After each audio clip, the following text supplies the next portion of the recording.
Hey up, it's Ollie from EQ'ing. Hope you're all doing very, very well. In this video, I want to talk about a few vocal production techniques that I use to help elevate my vocals. So, let's get straight into it. As you can see on my screen here, this is a project that's got some vocals in. It's very simple.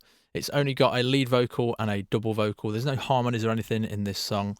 And the first thing that I do to help elevate my vocals is, it's not automation or anything like that. I go through the actual file itself and I chop it up into sections. And as you can see, I've chopped this vocal file up here, which is all the lead vocal. It's from one track, and I've split it up into its own individual tracks. So at the beginning, I've got LV intro, which stands for lead vocal verse intro, and then I've got lead vocal verse, I've got lead vocal C, which means lead vocal chorus, and I've got a lead vocal double, and then down here I've got lead vocal verse quiet. So this was like a quieter section of the verse, which I thought warranted its own track. Now, why do I do this? It's so that I have more control over the processing of the vocal. One of the main things I use it for is, as you're going to see here, is actually volume. So instead of going through and automating things, I'll use volume on the actual faders and a little bit of tweaking of the processing to get the effect that I want. So on this intro, for example, I'll play it for you and you'll hear it's pretty stripped back. What do you want? What do you need? It all comes back to you. Do you see who we really are? All the same to you. So that is what I would call an intro. It's just an acoustic guitar and the lead vocal.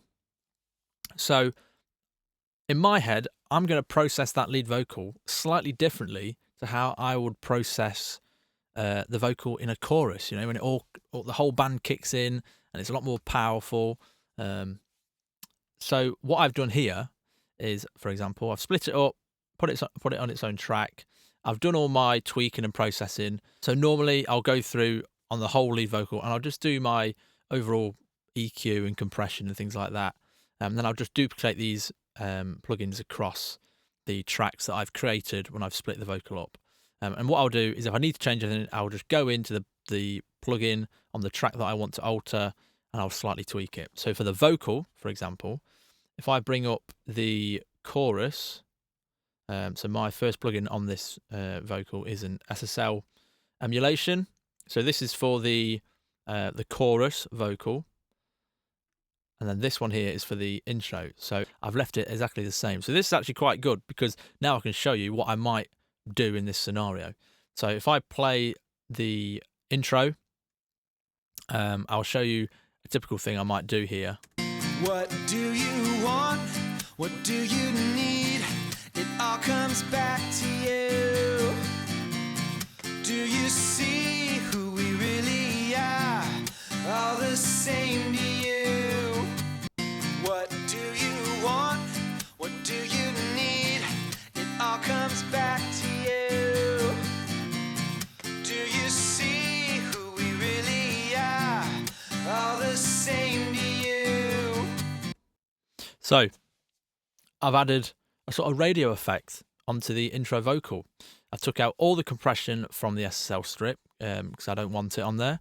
And I've also increased the high pass filter and the low pass filter to cut off all the low end, cut off a lot of the top end, and give it a sort of really mid-rangey radio effect. So when the chorus kicks in, and I also should mention that as you can see, the intro vocal is slightly lower in volume compared to the chorus vocal. So when the chorus kicks in, all of a sudden the vocal's jumping out. So let's play the end of the intro and go into the chorus. Do you see who we really are? All the same to you. So string me along, I'm untied. So as you can see, all of a sudden the vocal gets a lot fuller as the band kicks in, and it's a nice little effect to have. So that's something that I would do quite often, and this is why this technique helps, because it's very simple to do. And then another thing that I've done in this song is we've got the chorus here. After the chorus, there's like a quieter section, and I felt it needed a little bit of something else in there. So let's play that section. You're the spark, you're the light, the moon eclipsed you. 'Cause I've grown so tired of waiting around. We'll expire without a sound.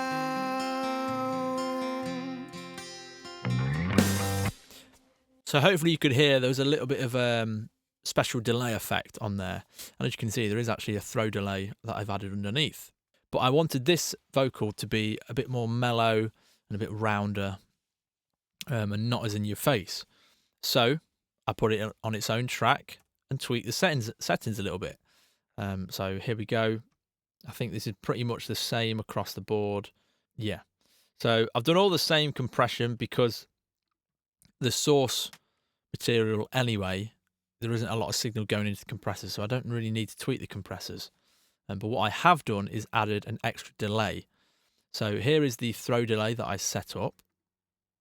It's using the T-Rax tape echo, but if I solo these for you and let you listen to it.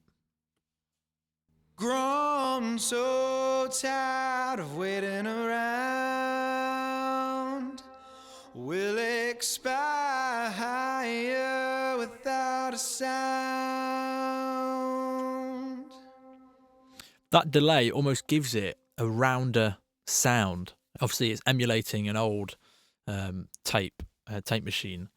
And what I've done even further is I've put a compressor on this throw delay, and I've put the side chain to the actual lead vocal, so that whenever the vocal is happening, it's going to clamp down on the delays so it doesn't muddy up the actual vocal line itself, and they'll only really show up towards the tail end of the vocal, which you can see if I show you the compressor and I press play. Grown so tired of waiting around.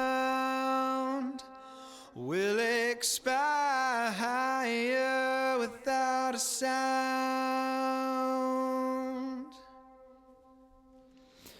It works great, you know, and I wouldn't be able to do that without splitting the vocals up.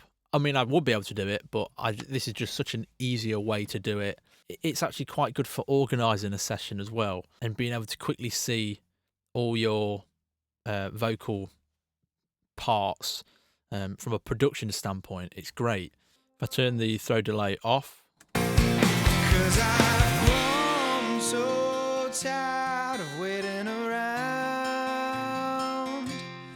We'll expire without a sound. sounds fine and it works, but I needed something to fill that space between the vocal, and the throw delay is always a nice little addition. And I've also added it somewhere in here. As you can see, I've added a little bit of automation here. So I added the throw delay as a send, which is this number 47. So it's muted all the way through until it gets to this part of the vocal. And again, it's at the tail end of a vocal. So it's just a nice little addition. Back to you. Do you see who we really are? All the same to you. So straight.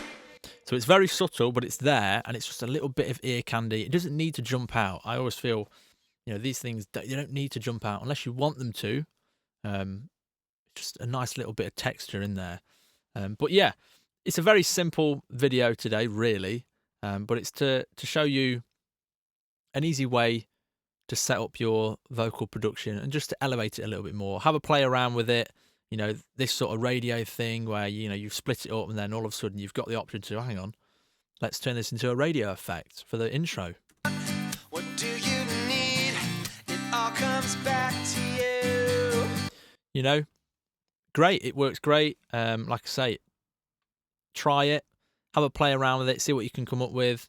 It adds a bit of variety. I think songs can benefit from having variety in them as they go through. You know, in this case, it's adding dynamics and things like that. And with the quiet sections and the radio vocals sort of cutting off all the low end and things like that. And all of a sudden the bang kicks in and all the low end's back in, all the top end's back in. You know, it's exciting. It's exciting for the listener. It's exciting for us to do. So have a play around with it. Split your vocals up into sections. You can go by normal song structure. So verse, pre-chorus, chorus, verse, pre-chorus, chorus, bridge, and split them up. Maybe in the bridge you want to have the vocal a bit more distorted.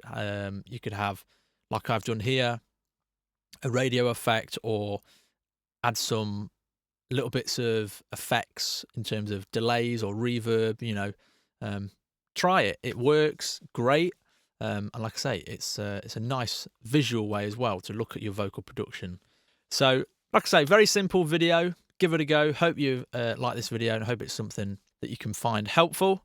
As always, please do leave a like on the video and subscribe. And feel free to get in touch.